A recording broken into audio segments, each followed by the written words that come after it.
Lovely to see you or see names when I can't see you.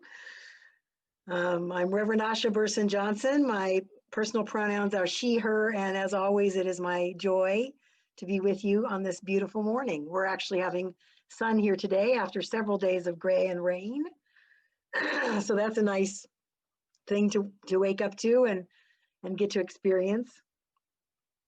So I like the theme for it sounds like this is a theme for the year and specifically for this week of timeless wisdom and evolutionary vision. And then I was looking at those words as you were doing the meditation, Janice, and then my mind flipped them to evolutionary wisdom and timeless vision. And I went, isn't that interesting? They are very switchable because it's, as always, for me, a what I call a both and or a yes and proposition. There is the changeless and the changing, the eternal and the constantly shifting, growing, and evolving. And we get to be part of all of that. We get to be part of the changeless and part of the changing. And navigating that, moving through that with grace is our consistent opportunity. Our consistent opportunity for growth and discovery and stepping beyond what has always been up until now. So we're going to talk about a lot of those things this morning, but mostly I just want to start by just saying hi and how great it is to be here with you today. We have the opportunity to continue to evolve and expand our vision, regardless of where we are in life, regardless of what's going on, regardless of what seems impossible. When we turn our attention to focus on what is possible, what we can do instead of what we can't do, what we might do, all of those curiosities can move us forward in our life, regardless of how old we are, where we are, or the circumstances of our life. I was sharing earlier that somebody that just joined our community is 84 years old. I've never met her in person, but she's just discovered how to use Zoom. And what a lovely thing that is, that people can grow and learn and connect in so many amazing new ways. And connection is one of those timeless properties. As human beings, we are geared, wired, and programmed for connection. And so this time, up until today, up until now, where it feels like a lot of our connections are much more challenging, where we can't actually physically hug each other the way we often are so used to doing, the way that so many are isolated at home, many alone, and yet we are still connected. We're still connected in the divine life, and thank goodness for this modern technology, we can still be connected with each other. So all the quotes that I'm going to read today are from Ernest Holmes, except one. One is from Ephesians. And I get to say, excuse me, I've got a little tickle today, a little cough this morning. It's my winter thing, but it's just a regular winter cough. So I'll excuse that as it goes along as we move through. So this idea of evolving and expanding, I remember a long time ago, many of you know Reverend Clancy, who's my mom, and she was my first spiritual teacher. I mean, she's been my teacher my whole life, but officially my first spiritual teacher when I dove into science of mind intentionally at the age of 35. And at some point I had taken class after class after class and became a practitioner. And at some point I said, am I done yet? You know, can I be done now? And she just laughed.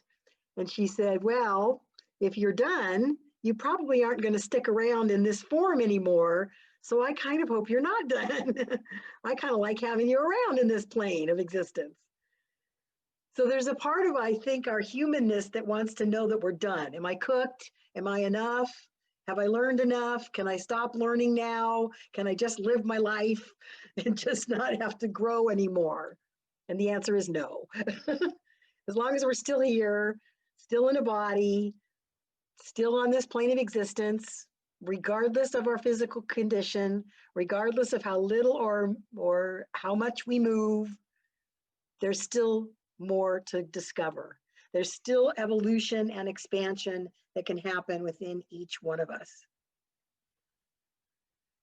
Years ago, I cared for my husband's mom and grandma in San Diego. And his grandmother, when she finally let go of this physical form, when she died, she was 102 and a half. And her world had gotten very small. She had had a big world in her life. She'd had 3 beautiful husbands in her life. She'd traveled all over the world. But when I knew her, really got to know her world was her living room, you know, from the bedroom to the bathroom to the living room and back again, to the dining room table, to the couch, back to her chair, reading the paper. And occasionally people would come to visit. She didn't go out a lot, every now and again, but her world had gotten what appeared to be very small. And she spent a lot of time quiet. And what I started to understand was that this is a natural process for us, that it may look like we're not outwardly expressing in the world as much, but there's a whole lot going on in our internal being, and that's as it should be. That's part of our process, I think, of aging, is that we stop attaching so much to the outside experience and the outside world, and that deeper inner wisdom rises up and has us go more internal. And I've witnessed that quite a bit as I've watched people age in my life, as I have aged in my life. I notice I'm far less social, I'm far less outwardly expressive, that there's an inner wisdom that's wanting to be heard and recognized in and through our life, my life. So this idea of evolving and expanding that is constant is this lovely image of a spiral, because we start kind of in a small, tight spiral as we're tiny babies, and then our spiral grows and grows and grows, and it will continue to grow throughout our lifetime. There was a book that we did as a book study as a community last year through our interfaith community called Active Hope. And it was fascinating to do this book read right before the shutdown. We did it January to March, and we had planned a huge workshop at the end of our book read with one of the people from who studied under the woman who wrote the book, Joanna Macy. And we had all these activities planned, and then everything got shut down. And so we never completed our time. And yet the book was so perfect to read just before that particular time. And it has you walk through this spiral that we continue on all the time through our life. I found it interesting that several of the quotes that I'm going to talk about today reference this idea of a spiral. In Ideas of Power, Ernest Holmes writes, particularly in ancient Hindu philosophy and basic to our philosophy, the philosophy of Emerson and Troward and modern science, is the thought that we are all in the process of evolution and unfoldment. All of us, even when it doesn't look like it. We're still in the midst of the process of unfoldment. And Paramahansa Yogananda said, most energy moves through space in a spiral form, a ubiquitous motif in the macrocosmic and microscopic architecture of the universe. And there are so many beautiful pictures of that example, of how things all have this spiral form. And I don't think that's an accident.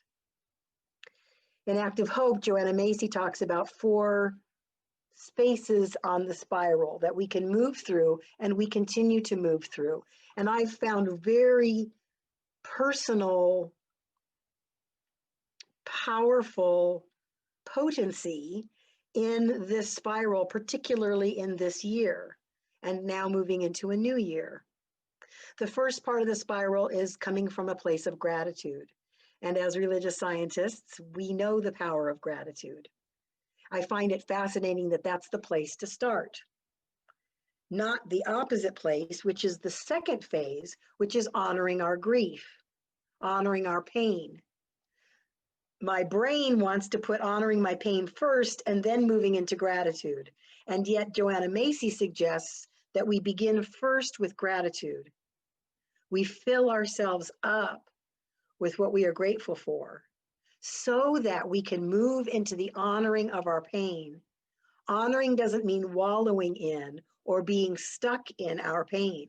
It means recognizing our human existence, our pain and our grief and our suffering as a human experience, giving it a place to express that doesn't hurt us and hopefully doesn't hurt anybody else. And then we go to the next phase, which is seeing with new eyes, looking differently. So gratitude, honoring our pain, and then seeing with new eyes. My mom played a game with us as kids that I've played with thousands of my drama students growing up, teaching as drama in schools, and now I teach it as part of my improv class. And it's a game called the What Else Can It Be game. And we take an ordinary object, like I have a pen, and we just look at the object and we look at the shape. We don't get stuck on the size or the color, but we look at the shape and then we say, well, yes, this is a pen, but what else could it be? Could it be a microphone? Could it be a hairbrush? Could it be a perfume roller? What else could it be? And we go and we keep going until we've named a billion things of what else could this thing be. And that applies to situations in our life. We think this particular person is this way, or this situation and what they said means this. What else could it be? How can we see this differently? Can we shift our perspective a little to the right or a little to the left and view it with new eyes? Eyes that don't have the past attached to them. What if this was a new experience, even if it's happened 100 times? What if this was something new? Seeing with new eyes helps us into the fourth phase of the spiral, going forth, going forward, because that is the only direction for us to go, forward. So the phases of the spiral, again, gratitude, honoring our pain, seeing with new eyes, and going forth.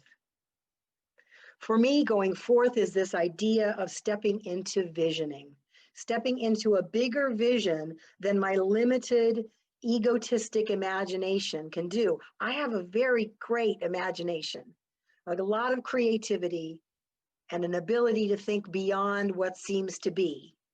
And yet, when I tap into something bigger than myself, when I tap into that inner wisdom that is always accessible to us, always waiting for us, pressing up against us, waiting to be recognized, when we tap into that wisdom, then we begin to have a bigger vision, a bigger idea beyond what we think is possible into what is actually possible.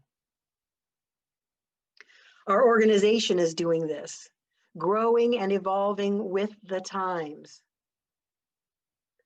I'm very pleased to see this in our organization, to see that we are growing into a social justice platform. One of the new, I don't know if it's new, but it feels new to me, one of the global vision paragraphs, we envision a world where personal responsibility joins with social conscience in every area of the political, corporate, academic, and social sectors, providing sustainable structures to further the emerging global consciousness. That's a big idea. That's a big vision. And we can step into that as we are able and as we discover ways to connect with this bigger vision. We envision a world in which we live and grow as one global family that respects and honors the interconnectedness of all life. A world where this kinship with all life prospers and connects through the guidance of spiritual wisdom and experience. That sense of vision for our own life, for the life of the center that you're part of, and for the world requires that we tap into something bigger, the inner knower, the inner guide, the wisdom that we all carry collectively, that we are always able to tap into. Ephesians says, there is a power at work within us that is able to accomplish abundantly far more than all we can ask or imagine. A friend of mine often says, how can this be better? Not in a way that's denigrating what is, like, well, how could this be better? You know, could this be better? Could this be better? But how could this be better? How could this be better? And another friend of mine's favorite phrase is, everything bad happens to me good. So what somebody else would say, oh, when she tells them a story about something that happened, oh, that's terrible, or oh, I'm so sorry that happened. She said, no, everything bad happens to me good. Somehow everything ends up being for me. And when it happens, I always say to myself, I wonder how my good's going to show up in this. And then it does. So staying open to this idea that there's a power at work within us, accomplishing abundantly far more than we can ask or imagine, that's pretty cool. That's pretty exciting. It helps me get out of my stuckness when I'm stuck in, how is that possible? It's never going to happen. If I have to do it, I don't have the energy, all those things that sometimes get in our way, right? On the 1st, I led a vision board workshop on Zoom, which was very fun to do. Everybody got to be in their own home, in their own space, with their own magazines and their own glue stick. And I led them in this process of creating a vision board. And there are lots and lots of ways to do vision boards. And I invited them into trying my way, which is not my way, but it's a way that I've found for myself that I prefer, that I like, because for me, it gets out of my head and my limited thinking and opens up to something far bigger than me. And the way that I recommend vision boarding is not figuring out all the quadrants on the board. Here's my prosperity corner and my relationship side and all of that. Getting myself out of the way. The way that I recommend I do vision boards, and that I invited other people into, is that we get our stack of magazines, we do a little meditative process, we asked a few questions. What's Spirit's highest idea for my life? What do I want to release to have that happen? What do I want to embrace? Is there anything else I should know? And I invite people to just sit with those questions. Don't write anything down.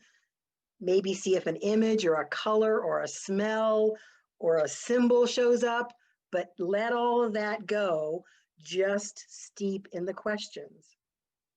And then we pull out our magazines and we just go through flipping the pages quickly.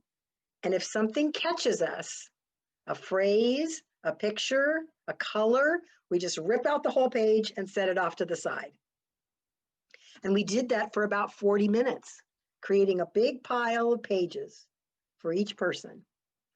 I don't have any preconceived ideas about the kind of pictures I want, or what they're going to look like, or what the words are going to say. We go strictly by intuition, strictly by that little inner yes. As I'm flipping through, my inner knower is saying, nope, nope, nope, yep, nope, nope, nope, yep. And every time there's a yes, I just tear out the page. And I don't know why, I just set it off to the side. And once we've got a giant stack of papers, then we take them out again and we look at them and we start cutting. This is my favorite part because it makes me feel like I'm 5. We do cut and paste. So we start cutting whatever on that page speaks to us and making that pile. Now we have a trash pile and a pile of pictures and words. And then we just start putting them on. Some people like to lay them all out before they commit to glue stick. I like to just go, okay, where do you want to go? And I put glue on it and I slap it on the page. And then we have these amazing visions that come through. And what I found the most fascinating about creating a vision board is they usually make no sense at all on the day that I create them. I have no idea why I picked those words or why I picked those pictures. Often we'll share at the end of the process if people are complete. I don't rush them. If they're not done, they can finish it in the next couple of days because they're home. They can leave it out, which is very cool. But we don't generally know what they're about. We might think we know what they're about. Oh, I picked this picture because blah, blah, blah. So we might share about them a little bit. We might share about the words if we picked words to put on our board. But I invite people to just let them go and just put them up someplace in their house where they're going to see them on a fairly regular basis. Maybe the back of a kitchen cabinet that you open every day. Maybe you don't want to put it in your bathroom mirror because it'll block the whole view, because we use a large poster board for these. And just let them work on you in the next year. What I found the most fascinating is to look back a year later at the vision boards that I've created and to see how that year unfolded and ties into beautifully the vision board I created a year ago. That there was some inner wisdom that needed to make its way through me that couldn't be expressed in words through my intellect or my ego, that had to come out in this creative process where I abdicate completely any meaning or purpose or direction in the creation process. I allow that inner wisdom to guide me. Before we found Port Angeles, Washington as the place we decided to move, a year before I had created a vision board and the whole thing was trees. The whole thing, trees. And we'd been looking for a while to where we wanted to be, what we would call our forever home. We'd driven around California, we'd driven around Oregon, lots of places with trees. I knew trees were important to me, but I didn't know that the property we would end up with, after looking at 5 or 6 properties that we thought we were going to look at and that were serious contenders, that the property we would end up with would be completely ringed by trees. We're in this protected bowl of trees. Several of the properties we looked at were beautiful, but they had big, huge open fields slanting down with great expansive views of the Strait of Juan de Fuca. Beautiful, we could see all the way to Canada. Where we live, what we see is trees. And when it's windy and crazy out there on the rest of the peninsula, it's calm and quiet in our little protected bowl. I didn't know this was where we were going to end up. And then I looked at my vision board once we moved and went, aha, I see now. I see what was working in me unbeknownst to my ego, unbeknownst to my creative intellect. Ernest Holmes says in Can We Talk to God? But the person who goes deeply into his or her own nature will find that God speaks in a language more subtle than the human language, without a tongue, in that universal language of spiritual emotion, which is instinctive in humanity and in brute, and held in common by all civilization, by all creation, by all people who have lived. The universal language of emotion, sense, feeling, intuition, and instinct. Sometimes we call it a conscience. Sometimes we call it a hunch. Sometimes we call it a vision, a dream. It makes no difference what we call it. It is a direct revelation of omniscience through us. A direct revelation. I have to sneeze, so pardon me.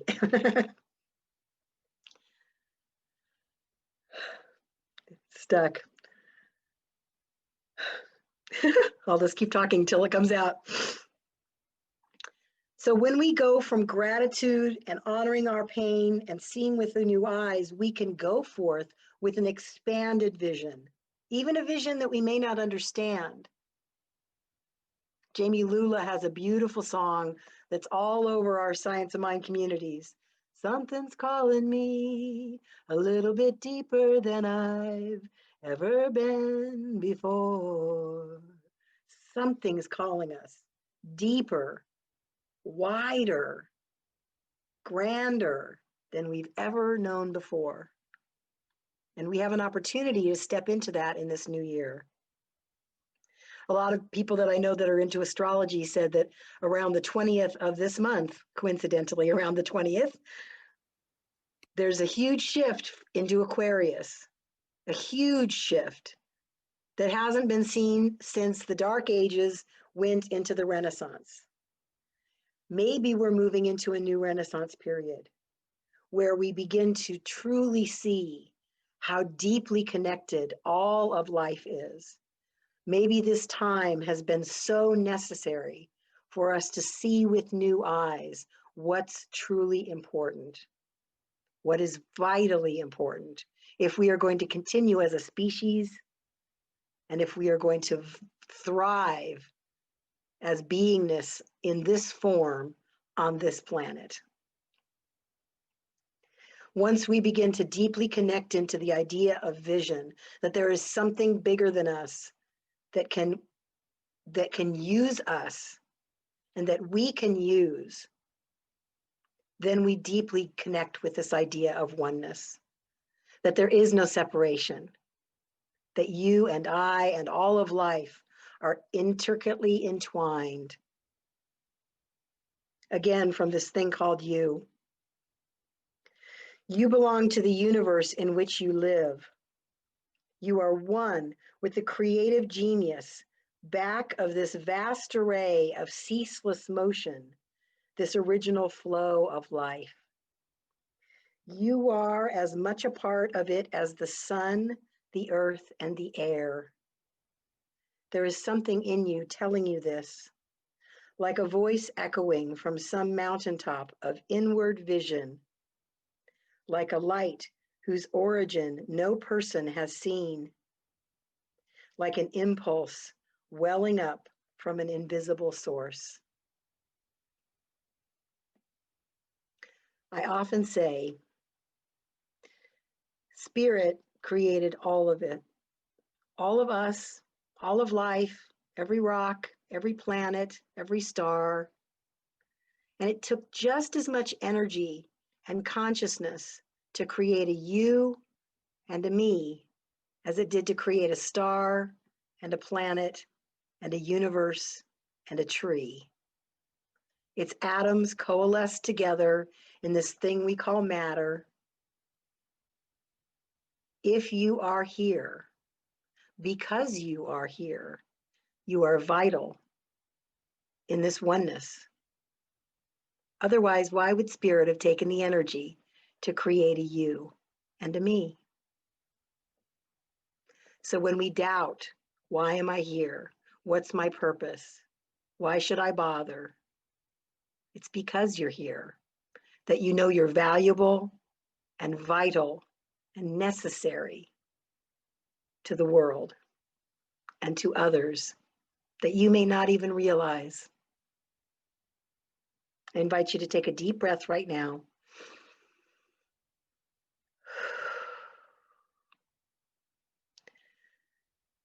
Open yourself up to vision. Maybe create a vision board for this year for yourself. Play with cutting and pasting. Trust your inner knower. Be willing to see something newly. Look at it differently. How can this be for my good? And then go forth with faith and confidence and trust that there is a way, even when we can't find it. I may not know, but something within me knows. One more breath. Thank you for allowing me to be with you today. As always, it is my joy.